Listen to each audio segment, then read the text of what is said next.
He was hot now in R&B and hip hop, and I think we take a lot of pride in saying what's hot now because I got one of my first guests, and she's probably what's the hottest going down right now in the world. Honestly, I got her. What's up? What's up? How are you? I'm good. How are you feeling? I'm feeling amazing. It's great to be here today. I mean, you got to be feeling amazing. 2 #1 records. Yeah, it's crazy. It's insane. Like, I just did an interview not too long ago. Somebody was like, "Okay, now introduce your #1." I said, "Which one?" Damn, that's how you stun on them, right? No, it's great. It's great. I mean, how does it really feel? Did you predict this happening coming? Not at all. Not at all. I mean, I knew I wanted to touch people with my music. I knew that there was going to be some kind of impact on people in some way. But 2 years ago when I dropped Volume 1, I did not think that I would have 2 #1s 2 years later. Of course. Well, let's just frame it. Talking about 2 #1s and Focus and Best Part. Yeah. Which, by the way, I can't hit none of those notes in Best Part. I mean, or Focus. So if you ever want to help me out. Hey, I got you. How did Best Part come together, you and Daniel Caesar? It's crazy. So I was in a session and the producer I was working with, he actually left. He was like, "Oh, I have to work with this other artist." And damn, he dipped on you. Yeah, you. he just dipped. And so Daniel, he hit me and was like, "Oh, I want to come through, let's play some music for each other." Just whatever. We weren't planning on writing at all. He came into the studio. That was our first time officially meeting, and decided to create something. And it was super organic, super fun. We just went back and forth, wow. singing melodies, and it was really dope. We were talking up until 5 in the morning, and we kind of had that Lauren D'Angelo vibe going. It was just very raw and real, and it was special. It was a special moment. I think, of course, knowing now that how that moment was, we don't get a lot of moments like that in the industry anymore. Everything is internet based. Right. We got send this verse, send that verse. Right. I need this by 5. So I think that speaks volumes, having you two in one studio, and then of course creating this #1 song. So yeah. Let's get into it on the heat. Can you introduce it for us? Yes, this is me and Daniel Caesar, Best Part. Her. How would you describe her? How would I emotional? If you didn't know already. No, I feel like my music. I feel like my music really says it all. All the physical stuff, it doesn't really matter. My age. People who are 40 come up to me. I'm 21. People who are 40, who are 50, 60 say your music speaks to me in some way, shape, or form. 15-year-olds. It's a beautiful thing to be able to relate to so many different types of people, ages, whatever it is. Because I think the way that I presented it kind of left room for that, for people to accept it in that way, and to not have any assumption or, judgment or anything, So, yeah, I don't know. I think I'm just super emotional, and everything I write is super personal to me, and it's based on my personal experience. So, yeah, it's all written in the music. I mean, how did you get so mature at such a young age? I mean, I'm 24 going on 25. So for me, I can't find anybody as mature as your music is to speak volumes the way it does. What happened? Of course, I know you got signed early, 13. Yeah. What happened between then and now that, it just matured? I don't know. I mean, even before that, I've always been around older people. I loved hanging out with my dad and his musician friends. That's what I wanted to do. On the weekends when he would do shows,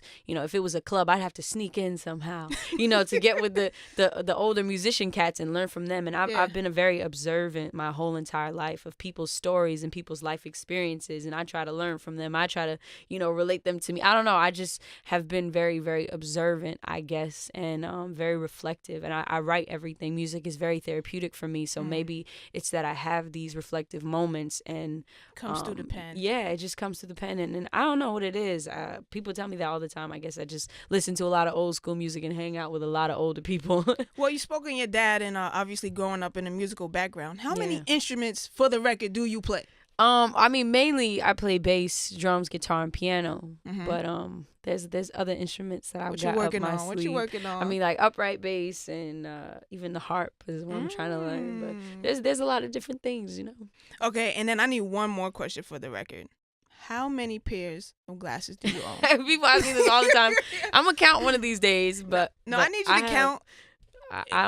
I don't even know. You don't know. It's so endless. many. What's crazy is I lose them all the time, which is horrible. But I don't even know how many I have. And then hundreds. Well, if you have hundreds, I think it's only right that you start a glasses line. Oh, absolutely. On the way. Trust me. The way? Trust me. All right, well, you heard it here first on the Heat. Let's get into another #1 record. How about Focus? Yes. Yes, let's get it. That was one of my favorites. A lot of soul, even like back to like Parliament and Sly and the Family Stone, like those real soulful groups. You're getting into the Soul Town era right now. But I mean, even a lot of like I can say when I was little, I was listening to Kelly Clarkson and like there's so many people in the melting pot. Like my uncle, I used to be in the car with him and he was playing Bone Thugs and Harmony.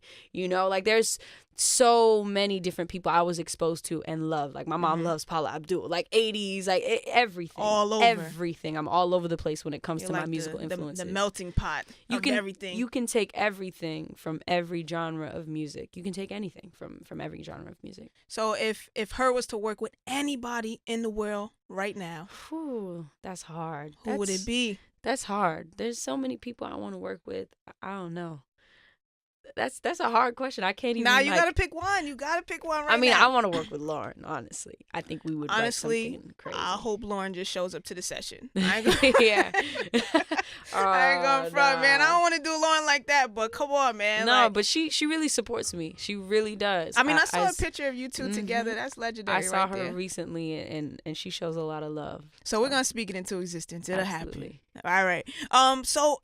In addition to working with anybody else in the world, I think we've seen you and Ella Mai kind of, flash get together. You'll bring her out on stage. She'll bring you out. What's up? Can we get a collaboration project soon? I don't know. I mean, I'm on her project. We have a song together called Gut Feeling on her newest project, which is super dope. But she's just so talented, and it's rare to find another R&B artist who like goes hard for another R&B artist. Like it's kind of rare to find female artists who support each other. Well, I saw her last week, and she told me that she's actually listening to you right now. Like you're dope. On her playlist. So crazy. Who's on your playlist? I mean, Ella's on my playlist. It's so many people. I can't even I don't want to single nobody out, but Daniel, he's definitely on my playlist too.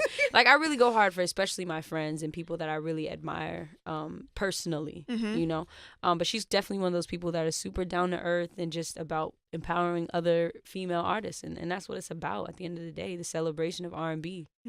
So let's get into that joint, Gut Feeling. It'll be fun. I'm really excited to get on the road again. I love being in a different city every single day. It's just gonna be fun. I'm sure it's gonna be fun. I mean, you've been on tour with Bryson. You've been on tour with Chris Brown. Some of the best R&B acts in the industry. What is a crazy story you could tell me?